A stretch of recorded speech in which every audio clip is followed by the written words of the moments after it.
The reason I got into MMA, I find that it was the biggest challenge I could do. I was a very athletic kid growing up, and I was into many sports, most of them being team sports like football, cricket, and rugby and stuff like that. But I find with a solo sport like tennis or MMA, it is a lot of mental strain on you as an individual. You know, you have no one else to blame.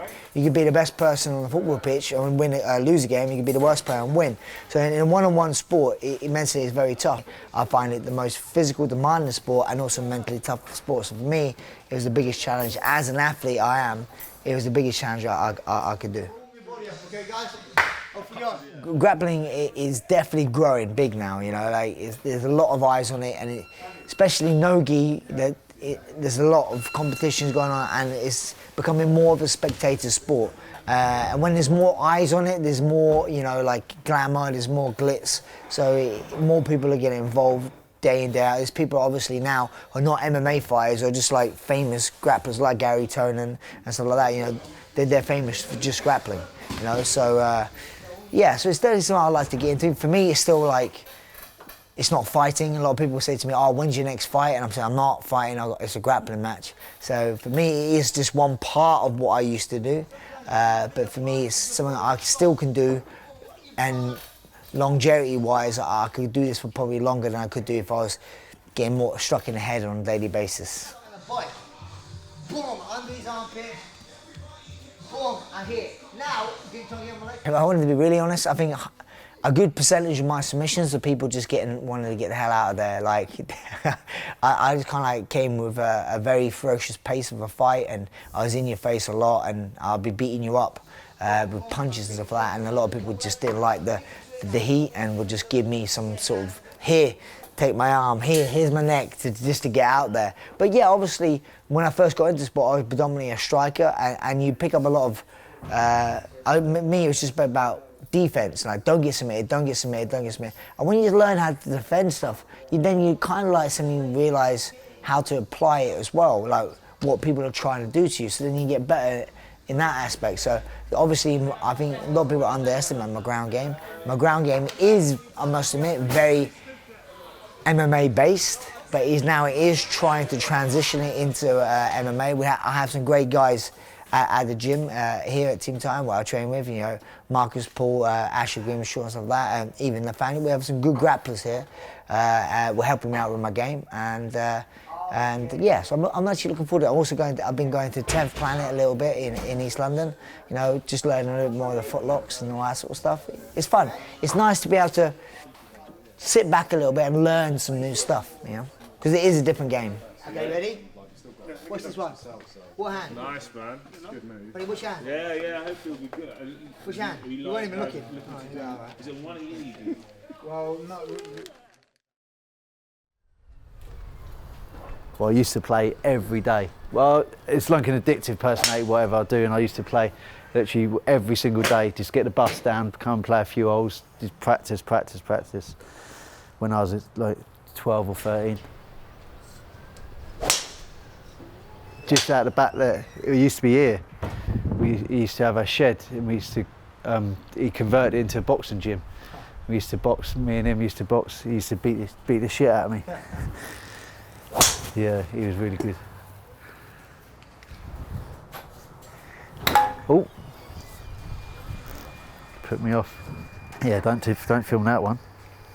This is like the first fight I'm gonna have, or match, whatever you want to call it, where I'm probably going to be on the bottom, because Brad's like, oh, wrestling, he's going to be heavier than me. He's just as strong, where normally at my weight I'm every time the stronger guy, and if I'm not, then I'm in trouble anyway. Brad's very good at his wrestling, but he sets his wrestling up off his punches and he drives into the cage. Well, we've got no cage and no punches, so it depends how good his wrestling is without them two things. So, and my clinch works fine, so it's where my judo background, so it could end up I'd be on top.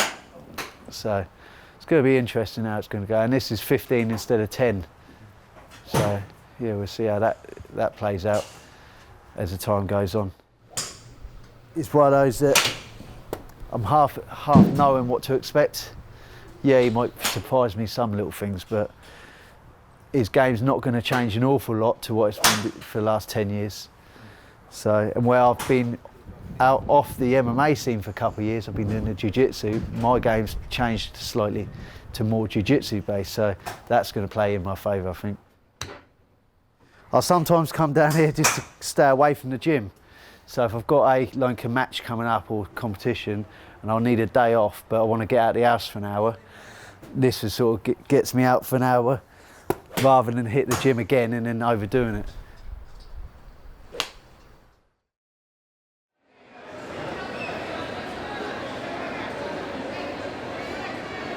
Yeah, so today I came to City College, so I have like a nice number of people competing today and tomorrow, Saturday and Sunday. And then we got some good golds today, silvers, and tomorrow is no gi. A lot of white belts compete first time, second time. Kind of a lot of people nervous for the first competition.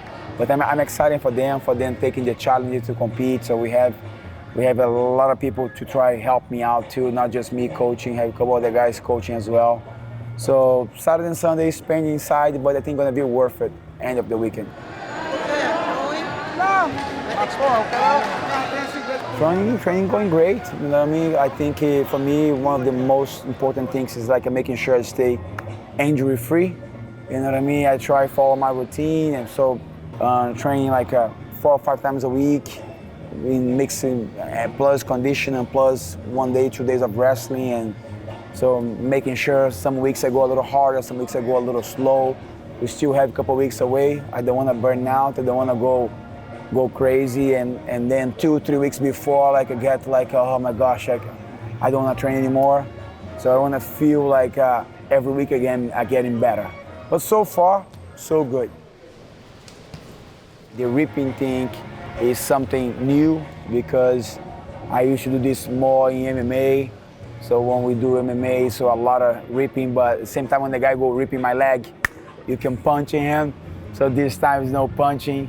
All right, so something to consider, to watch. Yeah, I'm excited, man. First time I saw Uno was I believe when he fought against my coach. All right, they draw in Japan Open back in 1999. So I was there fight against Nakai, I think. But it always, and then later on when he fought against BJ and always around Shuto and every single major event. So following him for a long time, respecting him a lot. I think he has such a big history worldwide. And I'm excited. I think I told you how much I wanna do that fight. I'm happy to Polaris make it happen, and then now just ready to try to deliver my best. Shinya is coming for Uno. Oh, I didn't know about that. All right, good to know about that. So he's gonna be in his corner? Okay, amazing. I have something, I can say maybe unfinished business with Aoki.